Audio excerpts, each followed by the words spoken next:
Nation here, but let's dig in with Joel Rubin, who served as Deputy Assistant Secretary of State during the Obama administration. And the timing of when this gentleman was detained was during the time of the Obama administration. Former Secretary of State Mike Pompeo saying this was a dangerous swap, not believing that this was the right move for the U.S. To partner with Iran on this one. How can the State Department not determine yet if he has been wrongfully detained? Well, Adrian, it's great to be with you. And first and foremost, it's a very good day when we get Americans out of Iran. I think that's crucial. These individuals have been in prison, many of them for years, in Evin prison, which is a notorious prison, and they should not have been there. So it's crucial to get them out, and that's what President Biden has been doing across the board. I think with this individual, it's very unfortunate.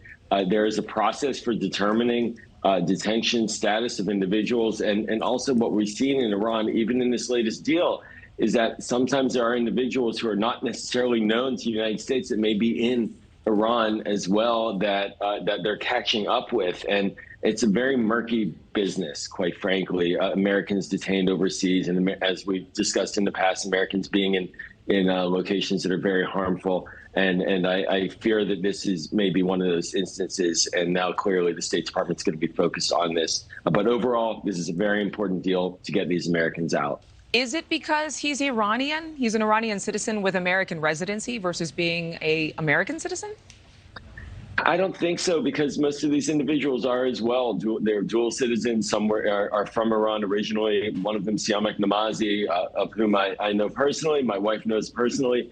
He's a dual citizen. And so that's not really the issue here. But knowing where all Americans in the world are at all times is not something that the U.S. government tracks. We don't have chips in our bodies that tells the U.S. government where we are. And oftentimes people get dragged into situations like this individual, and his case may very well just not have been pushed forward in an aggressive manner. It's unfortunate, though, and clearly it's got everyone's attention now. And it's a $6 billion deal. That's the important part, that the U.S. would lift sanctions on resources that Iran wants to provide for food and other supplies.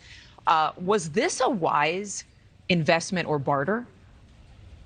It was, and the technicals matter here. These $6 billion actually Iranian dollars that they earn in revenue from oil sales to South Korea, that then South Korea held as a result of American sanctions put on during the Trump administration. And so that money's been in an account and has always been discussed as a possible leverage or bargaining chip.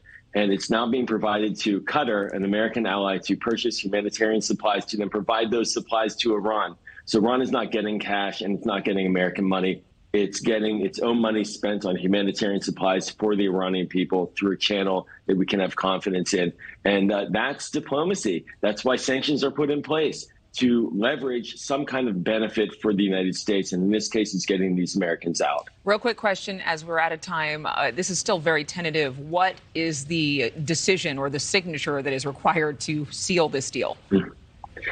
That is, we're not going to see an American and an Iranian envoy at a table, that's for sure. The signatures are between the United States and our allies in Iran and the banks and, frankly, all the parties to this. So we're not going to see any signing ceremony. This is not a declaration of peace. But what this is a demonstration that hard, tough, smart diplomacy can achieve objectives that advance the United States interests, help the American people. And in this case, the crucial one is saving 5 Americans from what looked like a permanent detention in a horrible prison in Evin. Knock on wood, they'll be coming home soon. And we can look back at this as a deal that helped American lives. Joel Rubin, thank you, as always, for being here on Morning in America. Thanks, Adrian.